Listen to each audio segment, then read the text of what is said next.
right. Welcome everyone to this podcast, video podcast. We're calling it Toe to Toe. The goal is to bring together experts in the field who may or may not agree on everything, but certainly agree on the fundamental things. My name's Hodges Davis. I'll be the moderator here. My two toe-to-toe experts are Justin Kane and Mike Aynardi, and they actually were residents together, been out in practice for 7+ years after their foot and ankle fellowship. And today we're going to talk about complications of neuropathic problems in the foot. So we'll talk about Charcot, we'll talk about fractures, and the goal of this is to say it's time to bring the treatment of this difficult patient population into this millennium. We have so much better options, both surgical and non-surgical, to treat these folks. And so our goal is to have fun with it, but more than anything is to bring the realization that we've got to up our game. All right, just to close this off, my plan is to ask for rapid fire conversations. Now, we all know that these are all complicated cases, so sometimes the questions are going to be in the process of the evolution of these folks. Okay, so so this is a 29-year-old who's a brittle diabetic who I did a TC fusion after she came in infected, and she was in a diabetic coma, and we treated the infection. She got better. I don't want to lose my leg, and we did this all with the frame in 2 stages. And so I think she's doing pretty well. She has a job, all that. And I get a call from the emergency room, and the emergency room says, after 16 months, says she's here, and she's got a foot problem. And I'm thinking, oh my gosh, something has happened. And so they send me these pictures, and the right foot looks great. She's almost 18 months, and I'm thinking, what could be the problem? And then they take pictures of her other side, which is now swollen. And so now she's got an acute Lisfranc, right? Do you leave this alone, Justin? No, this is one, it's early on, it's early enough on where you will be her hero again if you go in there and fix it right now. You leave this alone? No way. Right? Would you leave it alone if she wasn't neuropathic? No. Okay. So the second question is, do you fuse it? This is a week later. She took her that long to come see me, and you see she's progressing. The question is, primary arthrodesis or ORF? Primary arthrodesis, even if you took her from the ER to the OR that night. I'd say arthrodesis prepared with minimally invasive burr, depending on what her A1. Okay, so small incision. Yeah, I think so. Okay. Would you go 1, 2, 3, 1, 2, 3, or do you have to go across the tail individual?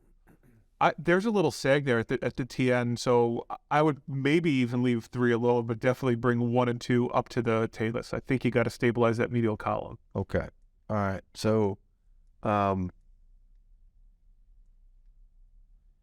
did an ORF with a primary fusion. I used intramedullary beams with small incisions, burr, and injected some biology. So she fused very quickly, as often these do. The question is, she has a history of a Charcot foot, and so she asked me, Doc, is this Charcot or did I have a fracture? Yeah. What do you tell her? Both? Yes. Okay. Yeah, I'd say both. Yeah. Okay. So now she's walking, but her knee hurts, right? And she goes, when I fell, my knee hurt. And now she's got this. And syphilis.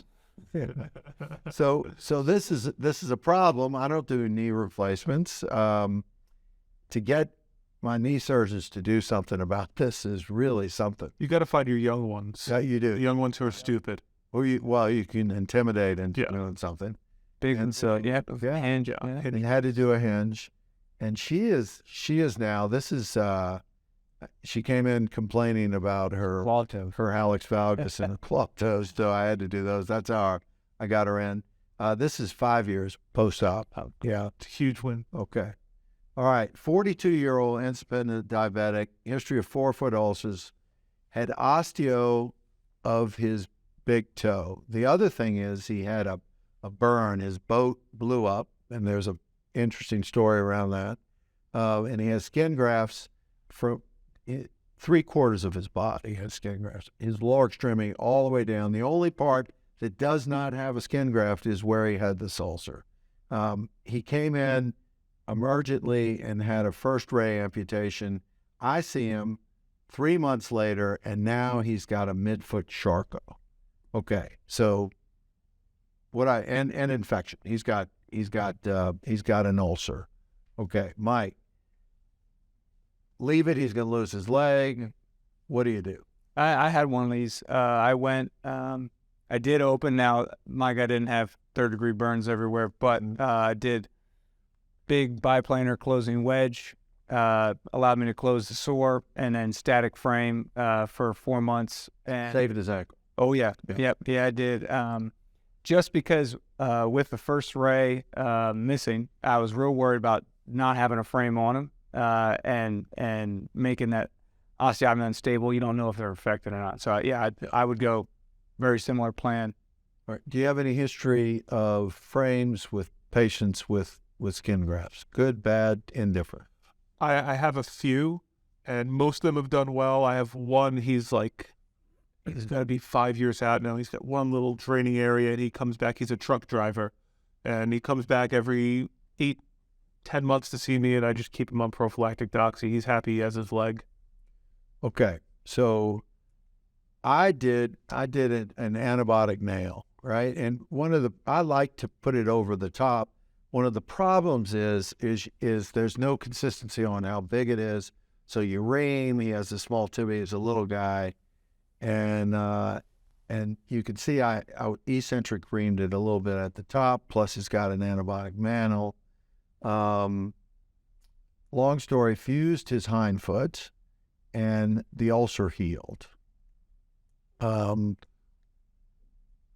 I think even going back earlier, his talus was vertical. I think that's one of the things that you have to recognize that that's a weight-bearing X-ray, and his talus is vertical. Which is the reason why I went with the hindfoot. Yeah.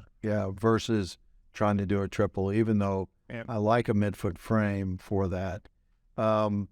We talked a little about antibiotic nail. You use you use just a rod in the middle of just antibiotic. What do you do? I do one of the threaded 6mm struts off-label. Same thing, chest tube, 2 packets of cement just from your total knee gun. Fill the chest tube, put the threaded rod in, and then there's back half of a hinge bolt adapter as an eyelet on it. Just thread that on with one of the nuts in the tray, and then you could easily put in a bone hook, shoulder hook to retrieve it. And then when you take those out, do they ever? The cement mantle has not come off. I actually had one woman who sometimes I'll leave, if you get the infection controlled, I'll leave the antibiotic nail in. I had a woman fall. She had a tibial plateau fracture that my trauma partner treated. Everything from the lower tibia down was fine. Did not break the nail at all. Very strong. Well, his TTC fusion fused.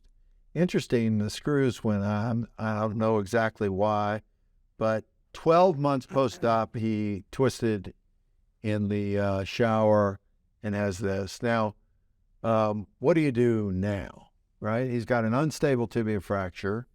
He's got this big cement mantle, and he's got a nail, and I think his TTC, his calcaneus and his talus are fused, based on what I know. So these are fun. I think that there's actually really low-hanging fruit with this. If you have radiographic evidence that you have a stable hindfoot, you can percutaneously remove the screws. You don't even have to go fish the nail out. How long is that nail? 50. Okay, so if you go through the knee and put a ball tip guide wire in, like you're going to do a tibial nail. You can measure the ball tip from the tibial plateau to the edge of the nail, and then add that to however long your nail is. Now you remember, he's got a bunch of cement in his canal. Yeah, but you'll be able to push it out because you're going to use the nail to push it out. So I've tapped them out using the tibial nail to tap right across the other nail and tap the other nail out of the foot. Okay. So of course I tried to cast him because I really didn't want to open where the fracture was, and it turned out I didn't have to. So now he's got a non-used tibia. He's got all these issues. He's a diabetic also. I think I probably said that. So we talked about what, and so that's what I did. I reamed him from the top, brought it all the way down. I made a little incision so that I could put some biologic in there. And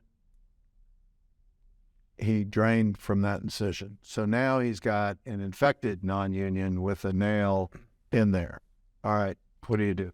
I got one of these. So nail out, antibiotic nail from the top down, cultures, and I'm pretty sure I had almost the same issue, except it was lateral from eccentric reaming.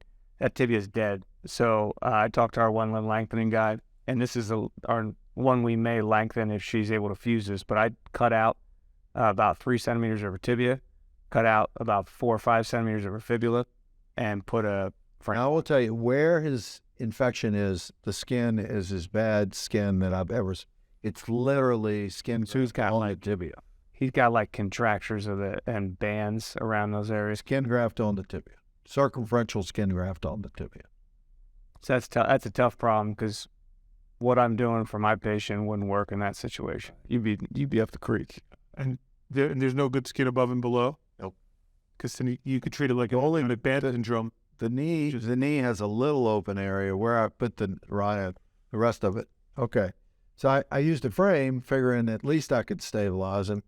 And the frame didn't work. And so now I have a non-infected non-union, which is great.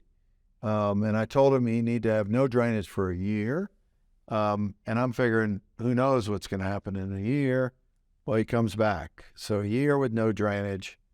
And so I put a frame and a nail in. And he had this malunion of his fibula. What do you think my chances of getting this to heal are? No worse than trying to get a BKA to heal on him with his skin. Okay. Agreed. I would also say that I think those 2 anterior cortical fragments are probably DED, as Justin would say. And I mean, at least in my patient, I ended up cutting them out. Obviously, with this guy's skin, you don't want to open him up. It's tough. You're in a pickle. First time he didn't have any drainage, so I didn't even make an incision and inject biologics. I put the biologics from the bottom.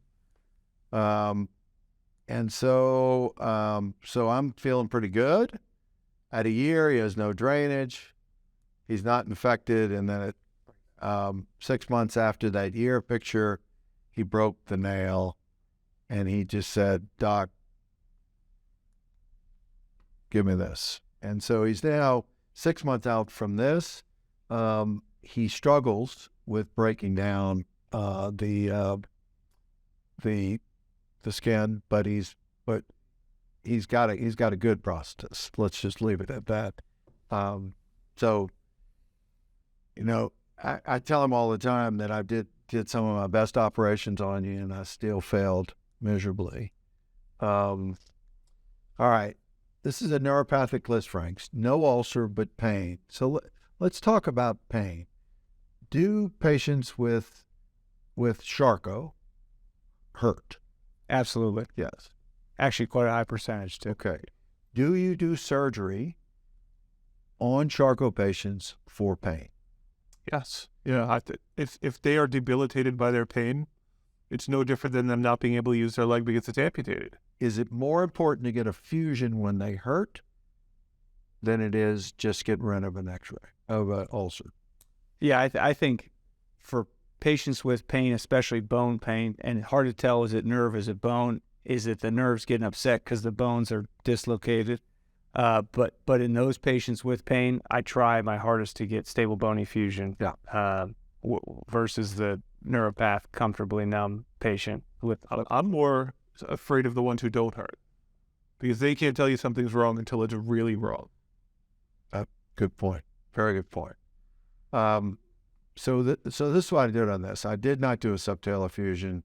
I did medial and lateral column, as well as I put beam up 2, and I love nitinol staples, so I had that as a pants over vest, and this is him at a year, and he doesn't hurt, which is great. Okay, last one. 61-year-old, history of hindfoot instability, required a Boyd amputation that I did a fusion on 10 years before this incident. So I've been following her for this for 10 years. She saved her foot. She actually walks on this, which is always interesting. We got her in a shoe. She went back to work. She presented to an outside facility. She thought that I didn't want to take care of her fracture. At no time did anyone ever mention the other foot. She didn't remind them that she was neuropathic and a diabetic, and at no time was that discussed. Okay, so this is what was done. So the question is not, let's first say, would you have done a primary orthodesis in this woman considering her history? And at this point, she's in her late 60s. Probably not. But this is clearly not rigid fixation. That's the second question. Is this adequate fixation in a neuropath with a trimount? No. Okay. Absolutely not. Now, are you a believer in Jacob's ladder with the multiple I put at least 8 quad or 4 cortices screws in. Okay, so at least 4. Both of you are believers in double the fixation but double the immobilization. Absolutely. Okay. All right. So she comes to me with this. It's starting to fall apart. She healed her wounds, but she hurts, and she knows what a fusion feels like, and so at this point it's getting bad. She had been casted and immobilized by the other doctor. We knew that's not going to work, right? So she comes and sees me. This is her CT. She's got a clearly unstable syndesmosis. Is there a role to do what should have been done in the first place now? So the ankle still looks good, and she didn't go on to develop any type of Charcot. Correct. I think you really need to have a serious conversation. You can try to fix this. You have pain. If you develop arthritis right now, you're still going to have pain. Do you just want to be one and done with this and do a hindfoot fusion? And that would be where I would try to lead the patient to, but I'm going to let them make that decision. Okay. Same. Do you agree with that? To a point, I think you could also offer her obviously an adequate reduction, and then maybe in addition your ladder construct, try to go for a syndesmotic fusion being 4 months out. If 4 months out with an ankle subluxation, what's the likelihood she has arthritis, though? High. High. So, and she has pain. So if she has arthritis, she's going to have arthritis pain. So now you've subjected her to a surgery that didn't get rid of her pain. All right. Syndesmotic fusion, easy to do or hard to do? Look at your agility paper or data. They are not easy. Boy. Oh, boy. Yeah, right. So it's not an easy operation, in particular not an easy operation in a neuropath. So, of course, that's what I offered her.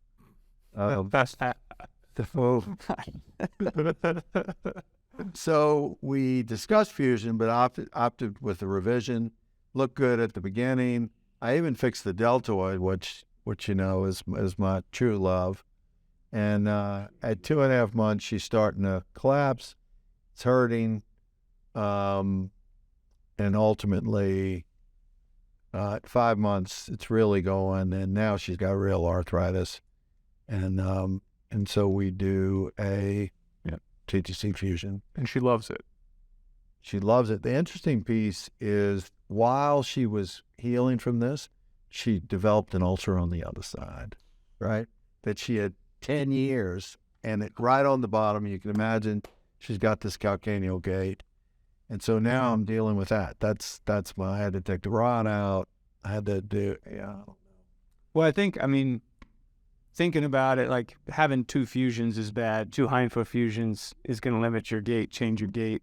I think I'd still probably try to go for the syndesmotic fusion, even seeing that final result. I think that was kind of my thought, but and now I'm dealing with the other. All right, final one. 46-year-old diabetic fell down the stairs. She's a long-time diabetic, right? And is definitely neuropathic, but had an ORF, not a primary fusion, right? Back to that, Mike. Neuropath, multiple displaced Lisfrancs. They get a primary fusion in your hands? Yeah, absolutely. I don't think in this patient population there's much of a role for salvaging the midfoot. Okay. Would you do it with screws, with staples, or would you do IM like I did on the other side? Again, you're a better technician. You have a lot more years than me. I have a hard time getting a frame on around intramedullary construct. And for somebody who has a true fracture who's neuropathic, I think you can go in there and primarily fuse this and back it up with a frame. Okay. So I would do plate screws. So this was done locally, and 4 months later, it's starting to fall apart. She's hurting, but not that bad, and has no ulcer. When I see her 3 years later, she has an ulcer over her fibula, probes to bone, and the talus has gone away, right? We've talked about that, disappearing talus. First question, salvageable or not? Against my better judgment, I would try. Salvageable or not? Unlikely, but you have enough calcaneus and enough mid-tarsal bone there to give it a swing for the fence. Internal, external, or hybrid? Probably external and dealer's choice, but I would put an antibiotic nail to elute antibiotics locally. And she's got osteo of the fibula. Just I know you're assuming that. I'd say Hybrid, stage. all legs. Stage with a thin wire fixator, just like I showed in one of those earlier cases, and then frame off screws after a CAT scan shows there's bone to heal it, if she's making some, if you clear the infection. Okay. So I did all frame, and Docket. Yeah. And this is her at 10 months. And she's really happy. I did not try to do anything. And she's got the flipper foot. She's able to get into a shoe. She's braceable. And she's on my list to lengthen. So, and then she's moving to Texas. If the family guy said, good luck, everybody. Good luck, everybody. All right. Final lightning round comments. First, to me, since I get to go first, right? This is so enjoyable. You all are good friends of mine and have become better friends as we have learned from each other about these types of patients. I'm very proud of you all that you're taking these on consistently, and you've developed a series of fundamentals that I think will bode well to the folks that you're training, as well as to the people who watch this webinar. So, first of all, I appreciate that so much, and I can't tell you how much fun it's been to be with you all. Comments, lightning round comments. I think as we show these cases, and you see over and over again, there's patterns that when we've talked about this, that I think as we get more data, hopefully from our mice friends, and it's very hard to do a big clinical series, but I think some kind of consensus guidelines, I think in the next 5-10 years, we're going to see a paradigm shift in management of these patients. And the problem's only getting bigger. And so I think now is the time to really drill down on that. And I hope things like this webinar and our meetings and conversation, national meeting about these things help kind of bring a light on the situation, because it's a big problem. And I think hopefully we can back up this paradigm shift with good data, and I think we're going to get there. Justin? Yeah, don't be pigeonholed by following dogma that doesn't have good results. If the dogma was there and these patients did well, we should do it. But we're going based off of data, and it's a coin flip. It's a coin flip. You got to go in, you got to fix the stuff while it's salvageable. Otherwise, you're trying to push a boulder uphill. It doesn't work all that well. And, you see the success early on when you do it the right way. And you see when you have this stuff late, the success is, we all ooh and ah about it. I mean, because it is a heroic measure. And we need to kind of remove it from being a heroic measure to us treating it where it doesn't ever get to that. And I think if we could do that and we could show the data and we can support that, we're going to do better for our patients, and we're going to give the patients what they deserve, which is not cutting legs off because they have Charcot. Finally, I'd like to thank you all. I love this concept of toe-to-toe. We have clearly come to some consensus, but also have been okay taking it in a different fashion. Either way, the fundamentals are there, and our patients benefit from it. Thank you. Well, finally, we're going to truly go toe-to-toe.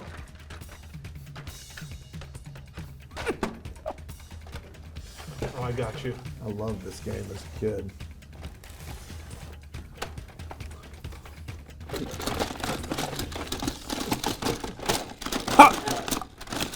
Oh, all right. Rock'em sock'em.